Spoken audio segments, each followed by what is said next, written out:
డబ్బు, అనారోగ్యం, ఉద్యోగం, వ్యాపారం, అప్పులతో బాధపడుతున్నారా? మీకోసమే launch your future programme.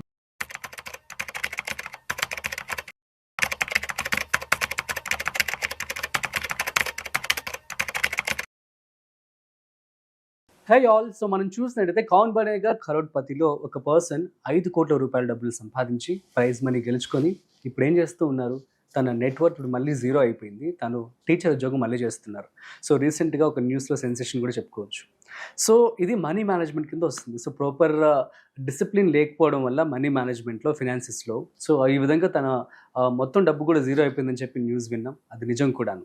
So ఇదే కాదు, సో ఇప్పుడు మనం రీసెంట్గా చూస్తున్నట్లయితే last week Vijay Mallya, so తను గవర్నమెంట్కి 9,000 కోట్ల రూపాయలు లూటీ చేసి వెళ్ళిపోయారని చెప్పి సో బ్యాంక్ క్రప్సీ కింద తన మీద కేసులు కూడా పెట్టడం జరిగింది ఎస్బీఐ.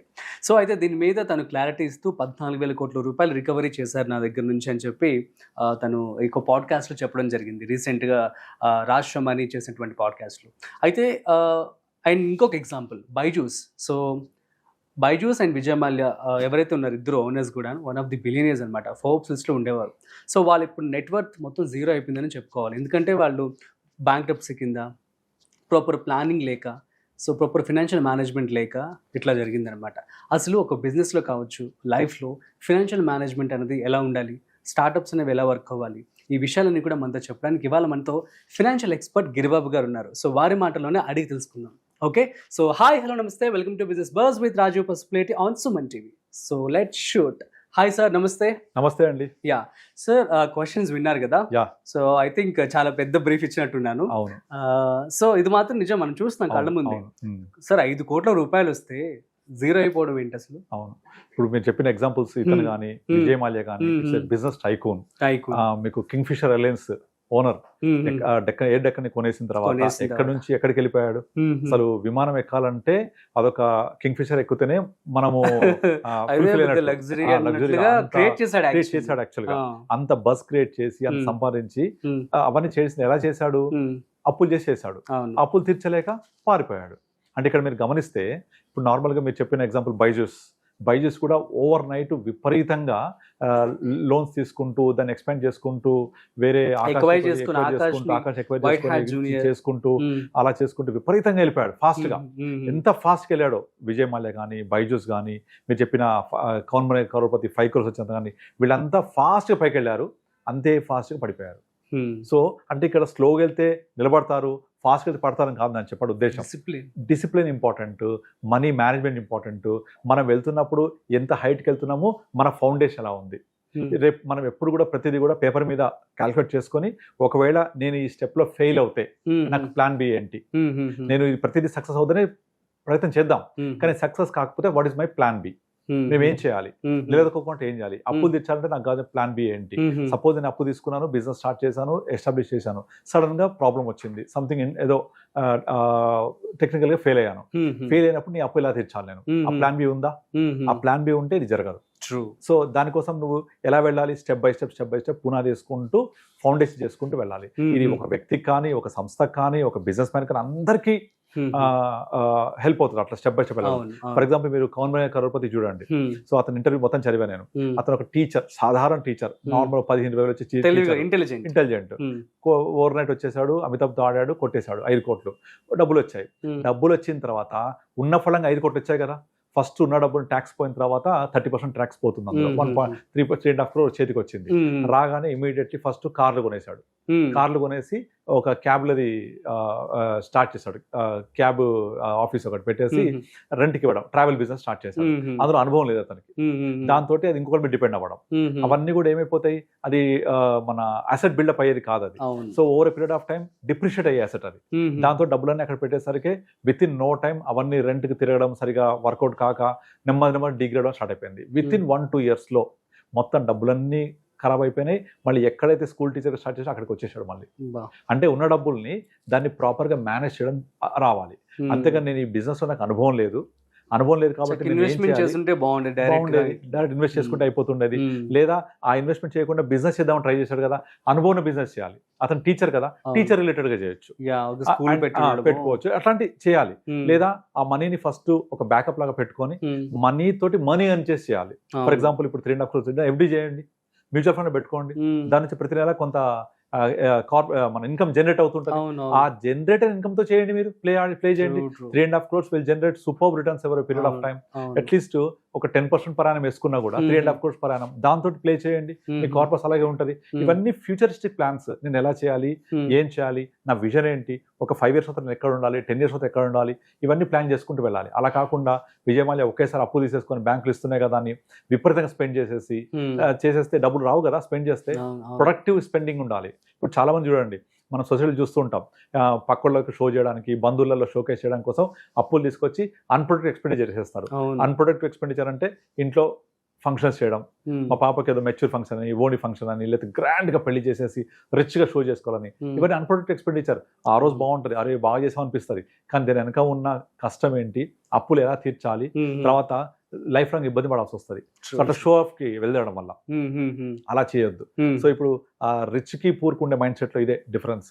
సో ఇప్పుడు బైజూస్ కానివ్వండి, విజయమాల్య కానివ్వండి, తర్వాత కరోడ్పతి కానివ్వండి, వీళ్ళందరూ కూడా రిచ్నెస్ షో చేసుకోవడం అంటే తొందరగా పైకి వెళ్ళాలి. ఆ పైకి వెళ్ళాలని వాళ్ళ పునాదుల్ని మర్చిపోయి గట్టిగా వేసుకోవాలి. సో ఇప్పుడు అలా చేయకుండా కనుక వెళ్తే ఇదే ప్రాబ్లం. అసలు యాక్చువల్లీ విజయమాల్య కేసు అయితే తను చేసిన ప్రతి బిజినెస్ గత 30 ఏళ్లలో, ఐ మీన్ ఎప్పుడైతే 2015 వెళ్ళక కింగ్ఫిషర్ లాస్ రాకముందు ప్రతిదీ కూడా సక్సెస్ చేశారు. అవును. సో అలాంటి వ్యక్తి ఓవర్ కాన్ఫిడెన్స్ తో 8 డెక్కని కొనేసాడు. ఆ టైంకి కింగ్ఫిషర్ ఆల్రెడీ లాస్ లో ఉంది.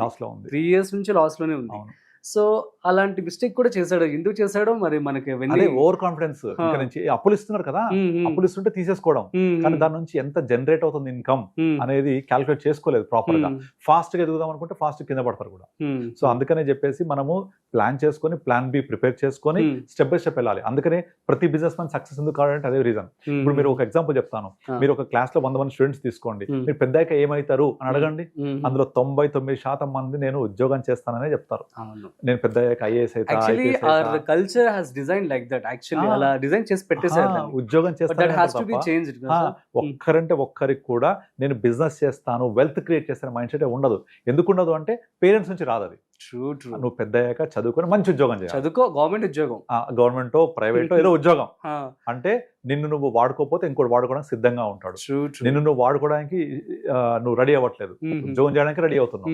ఇది ఎక్కడి నుంచి వస్తుంది మైండ్ సెట్? ఇంట్లో నుంచే వస్తుంది. పేరెంట్సే చెప్తారు నువ్వు పెద్ద అయ్యాక చదువుకొని ఉద్యోగం చేయి, పెద్ద అయ్యాక ఇంజనీర్ అవ్వు, లేకపోతే డాక్టర్ అవ్వు, లేకపోతే పలానా గవర్నమెంట్ జాబ్, ఏదో ఒకటి. బట్ అన్ని ఉద్యోగాలే. వెల్త్ క్రియేషన్, ఎంటర్ప్రెన్యూర్షిప్ ఇవన్నీ మనకు ఇన్కల్కేట్ అవ్వలేదు సొసైటీలో. ఇంట్లోంచి రావు అవి. అలా రానప్పుడు మన మైండ్ సెట్ అలాగే ఉంటుంది. మన మైండ్ సెట్ అలాగే ఉంటే మనం కూడా అలాగే ఉంటాం. కనుక మనం ఎదగాలి అంటే మైండ్ సెట్ కూడా ఇంపార్టెంట్. ఒక చిన్న ఎగ్జాంపుల్ చెప్తాను. ఇప్పుడు నార్మల్ గా ఒక ఏదో ఇంటర్వ్యూలో ఒక ఇంజనీరు, ఒక టీచరు, రతన్ టాటా ఇది ఇంటర్వ్యూకి వెళ్తే నువ్వు BMW కొనాలంటే ఎన్ని సంవత్సరాలు పడుతుందని ఒక ఇంజనీర్ అడిగితే ఒక ఇంజనీర్ అరౌండ్ 4 years అని చెప్తాడు, ఒక టీచర్ 5 years చెప్తాడు, 6 years చెప్తాడు. ఓకే, అదే రతన్ టాటాని అడిగితే 15 years చెప్తాడు. అరే వాళ్ళు 5 years 6 years కొనగలుగుతున్నారు, నువ్వెందుకు అంటే వాళ్ళు BMW కారు గురించి మాట్లాడుతున్నారు, ఈయన BMW కారు కంపెనీ గురించి ఆలోచిస్తున్నాడు.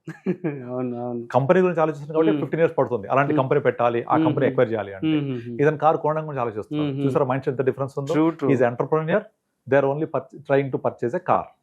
ఒక కార్, ఆయన ఒక కంపెనీ, ఎంత పెద్ద విజన్ ఉంది, ఆ విజన్ తగ్గట్టుగా ఆలోచన ఉంది. కాబట్టి ఆ టాటా గ్రూప్ అలా అప్రతిహతంగా ఎదిగింది కొన్ని generations together with strong foundation. That is very very important. So మనము మన పిల్లలకి ఫుడ్ ఇవ్వడం కాదు, ఫుడ్ ఎలా సంపాదించాలో నేర్చుకునేలాగా చేయాలి. అలా ఎలా సంపాదించాలో నేర్చుకునేలాగా చేస్తే generations together family will inculcate the same culture. అలా వెళ్తూ ఉంటుంది. అందుకనే మీరు నార్మల్గా బిజినెస్ పీపుల్, బిజినెస్ కమ్యూనిటీస్ కొన్నే ఉంటాయి, అలా ఫ్లరిష్ అవుతూ ఉంటారు. మార్వడీస్ ఎగ్జాంపుల్, పిల్లలతో అందరూ కూర్చొని లంచ్ చేసేటప్పుడు కావచ్చు, డిన్నర్ చేసేటప్పుడు డిస్కస్ చేస్తూ ఉంటారు. ఎగ్జాక్ట్లీ. అండ్ కావాలని పిల్లల్ని కూడా కూర్చోపెట్టి వాళ్ళ షాప్స్ లో మనీ మేనేజ్మెంట్ కూడా చేస్తూ ఉంటారు. నేను భద్రకాలో చదివాను నా గ్రాడ్యుయేషన్ బీకామ్. మాక్సిమం మార్వడీసే ఉంటారు. నేను చదివినప్పుడు చూసేవాడిని వాళ్ళ బ్యాగులలో. అండ్ ఆల్సో వాళ్ళు చాలా they think to spend also. Exactly. వాళ్ళ మా కాలేజీలో స్టూడెంట్స్ వాళ్ళ బ్యాగ్లలో షేర్స్ కొని అప్లికేషన్ ఫామ్స్, ఆ సంబంధించిన ఫామ్స్ అవన్నీ ఉండేటివి. ఎవ్వరు కూడా నేను ఇక్కడ బీకామ్ చదివి ఉద్యోగం చేయాలని మైండ్ సెట్ ఎవరు ఉండేవాళ్ళు కాదు. వాళ్ళ బిజినెస్ కి ఉపయోగపడాలి నా చదువు, అలాగే ఆలోచించేవాళ్ళు. సో ఆ మైండ్ సెట్ అక్కడి నుంచే వస్తుంది. అలా వస్తున్న మైండ్ సెట్ అలాగే గ్రో అవుతుంది.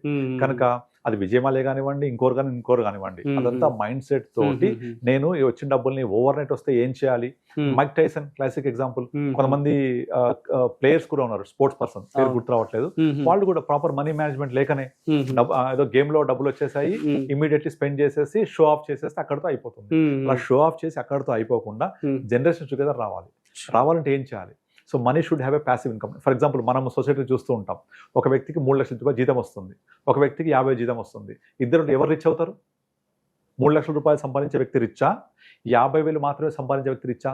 ఇఫ్ దే ఇన్వెస్ట్ దాన్ని బట్టి we can decide. Exactly. So client ఉన్నాడు, మంత్లీ సాలరీ 3 lakhs, కానీ 10,000 రూపాయలు ఎస్ఐపి చేయమంటే గజగజలాడిపోతున్నాడు.